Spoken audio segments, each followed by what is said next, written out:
Welcome back, ragazzi. We are back with another episode. This time, we look at Milan, who steal a young Italian starlet. I'm talking about Sandro Tonali, away from Juventus and Inter, their biggest rivals. We'll go into where he could line up and why he's not Andrea Pirlo 2.0. Spoiler, there's actually another legend he's more comparable to.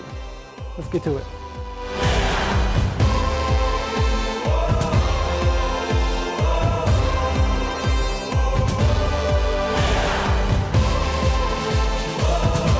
It seems like keeping Paolo Maldini is proving very pivotal for Milan. If you ask Milan Twitter, they'll tell you that he just pulled off the coup of the century against their city rivals. According to Di Marzio, it's a loan with an option to buy. It's a $10 million loan and then an option to buy with 15 million euros and another 10 million euros should he meet a certain benchmarks for the season statistically. On top of that, Brescia would receive 10% on any future sales of Tonali. So Brescia got a good deal, Milan got a good deal. This is a similar deal struck by Inter when they acquired Sensi and Politano. Sam, you with me tonight? Indeed I am, Richard. Please bring up relevant info on the player who has the most similar hair to me in the league at the moment. Are you referring to Goran Pandev? Come on, he's 93 years old. Perhaps, but he is technically younger than you, so what does that say? Please? Right, so Rodrigo Palacio then. He has long hairs technically. Please bring up info on Sandro Tonali. Sandro Tonali is a 20-year-old Italian footballer who plays as a midfielder for Serie B club Brescia. He stands 6 foot tall and weighs 174 pounds. Last season he scored 1 goal and 7 assists. He also picked up 9 yellow cards. His lone goal this season was a smashing free kick that sent Twitter abuzz. That is true. Since his debut, many people have already called him Andrea Pirlo 2.0, and I can kind of see why. Obviously the free kick ability, the similar looks, long hair, very relaxed on the ball, the vision, just the all-around game. Many people, and they play a similar position too, right? I can see why many people consider him Andrea Pirlo 2.0. Lofty ambitions for such a young man. So how does Tonali play? Well, first off, he is a pivotal player for Eugenio Corini's squad. He played, I think he started 34 of 35 games this season. So when he's fit, he will play a game, and he had a wonderful ratio on WhoScored.com of 6.96 and was the highest rated outfielder on the squad. Tonali is a deep line playmaker in a 4-3-1-2 system for Carini. Despite him being a regista, his influence on the attacking, and make no mistake about it, it was certainly there. He finished the season tied for 10th in assists. Pretty good if you're talking about a regista or a deep line playmaker. Unlike most registi, Tonali is not afraid to do the dirty work and get into the box. In a game against Lazio last season, you could see him getting the ball at the top of the box, like as many registi could get the ball, right? But what he does is very atypical of a regista. Darts into the box, goes past several defenders, then makes a nice square pass to a wide open teammate. You do not see a regista do that kind of thing. He is not afraid to get into the box, like I said, and this is why he makes him very, very unique as a regista. But like we said at the top, he's more known for his sensational free kicks, getting wonderful assists or just wonderful opportunities for his team with his crossing ability. And obviously the goal that Sam mentioned earlier was a sensational free kick he scored from a very tight angle. I mean, gets in the top corner. Did he try it? Did he mean it on purpose? Did he not? I don't know, but you can see why he was dubbed the moniker Andrea Pirlo 2.0 from that play alone. Now I'm here to tell you he is not Andrea Pirlo 2.0. Sorry to break the news to you, Milanisti. And this isn't earth-shattering news. I'm not the first one to say this. I mean, Corini, the coach for Tonali, even said so himself that he's not Andrea Pirlo. He's more like Daniele De Rossi. He's an energetic type midfielder. He likes to connect his teammates through not only the passing, but also the movement.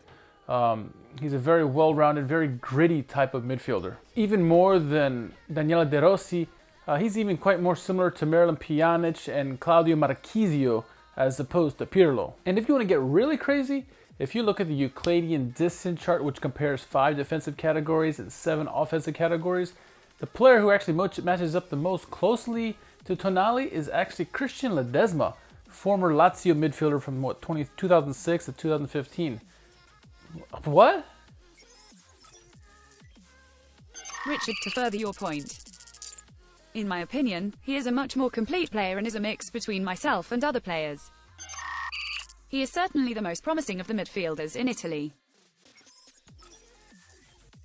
Now, people come out and ask Andrea Pirlo his thoughts on Tonali, and Pirlo even says so himself. He says, right now, Frankie de Jong is actually the best midfielder in the game, and he reminds me of me. That's who I see the most emulates my game as opposed to anybody else. When Tonali's been asked about the comparison between him and Pirlo, he says, I can see the similarities, but to me, I've always considered myself more a Gennaro Gattuso type because I like to play with a lot more grit. Now, while I see a little bit of all those players in Tonali, he's got a piece of every one of their games. The player I think he emulates the most, and this is the 2.0 that I think he is, as opposed to Pirlo, that is, of course, Albertini, the Milan legend. Our own Frank Crivello on Serie Sitdown said that Dimitri Albertini was actually Pirlo before Pirlo was. So if you look at the game that Albertini played with, he wasn't a deep line playmaker, but he's certainly a central midfielder player or playmaker, much like a Mezzala. He had grit in his game. He had passing ability, athleticism. He had it all, and that's what Tonali really emulates more so than he does Andrea Pirlo. Now, why Albertini? He's known for having the great vision. He had tactical intelligence, being able to break up plays and restart the plays quickly and getting back into the action after causing a turnover.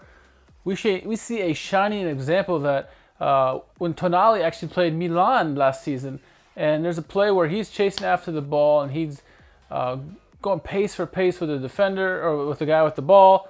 He catches up to him, forces a turnover, gets it back, and then within a couple of seconds, turns it around and lofts a nice cheeky lob over the top, finds his attacker one-on-one with Donnarumma. Just like that, in an instant, Tonali can just switch the play just like that. So he can win the ball. He's very gritty, as he says so himself, and then he's able to turn that instantly into an attacking type motion and lead into a counterattack instantly. So that's a big difference. That's very much like Albertini as opposed to Andrea Pirlo. Pirlo would tend to slow the game down and then pass it horizontally and try to find a teammate and try to restart that way. Not Tonali. Tonali tries to make into instant offense immediately, and that's what Albertini did for many years for Milan. Other similarities between the two is that they both like to organize their teams with or without the ball. They're very much maestros on the pitch, very much generals on the pitch trying to organize their teams. We've seen it with Tonali and Brescia. Obviously, Albertini did it with Milan. Another similarity, they both like to shoot from distance. Tonali certainly has some power and some accuracy in his long-distance shots. We've seen some goals with Brescia that he scored from long distance. Nice power on them from outside the box. So that's a part of his repertoire that he can say he shares with Albertini. And I want to bring back the point about the comparisons with Pirlo or even De Rossi, as Carini says. The difference between those two players and say a Tonali or Albertini, when De Rossi and Pirlo get the ball, they again look for the horizontal pass and really try to make sure they have possession, keep the pace slow, as opposed to Tonali and Albertini, who try to keep the natural flow of the game going and turn everything vertically as opposed to horizontally and ignite the offense, ignite the attack, try to get an opportunity with either a counterattack or just a quick attack. Both Tonali and Albertini share those similarities as opposed to a couple other namesakes that people want to compare them to, like De Rossi and Pirlo, who are much slower once they get the ball from a turnover. Now, I'm not saying that he's an exact replicate of Albertini. There are differences between the two. The one noticeable one is the development. At the same age, Albertini was light years ahead of Tonali, so Tonali has some room to catch up there. On the other side, though, Tonali has a lot more athleticism than Albertini ever did. So the potential, the ceiling is very high with Tonali, and if Milan can harness that potential and really develop him, so it could be some special things coming out of Tonali, not only for Milan but for the Azzurri for many years to come. So how will this all work out for Milan in terms of positional play for Tonali? While he was the man at Brescia, there's no chance he's going to be supplanting Jorginho for the Azzurri, or supplanting Bennacer and Kessie, who were just monsters last season for Milan, right off the get-go at least. And there is a wrinkle here because people want to label him as a regista, a deep line playmaker. And while he did that for Brescia, I don't think that's his strongest suit. And I've seen a few people online say this, and I'm in total agreement with him, that he's more of a Mezzala than he is a regista. And a good example of this is Mancini, what he did with him with the Azzurri. Mancini obviously likes to play with a 4-3-3.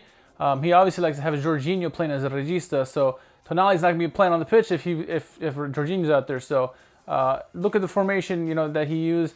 Jorginho obviously in the regista role, and you're looking at Tonali, he's actually playing a little bit above him in the midfield there in the Mezzala role. And that role actually played very well for Tonali. He had some good performances in the 3 appearances he had for the Azzurri, brief appearances. He looked very good. I think his overall rating on WhoScored.com in those games was 7.0. So he did very well for the Azzurri in those games, and I think the best position for him is the Mezzala role because he can play offense and defense. He doesn't have to rely solely play on the defensive end. He uses playmaking ability, using his grit to win the ball back and then create those opportunities going forward. So the Mezzala role, I think, is really the best role for Tonali. So how would that work under Pioli's system? Pioli likes to play in a 4-2-3-1, likes to use that double pivot. At the end of the season, he used Benacer and Kessie in the double pivot with 3 attacking midfielders in front of them. So how does this all work? It could work in many different ways. I mean, obviously Benacer and Kessie deserve their starting spots. So if those 2 remain in their spots, you could see Tonali pushed up further, maybe more of an attacking Mezzala role, either playing the right, the middle as maybe an advanced trequartista, maybe a trequartista, but more pushed back towards the midfielder, so you can do more midfield duties, but still be able to spread the ball like a trequartista you would expect. That's one possibility.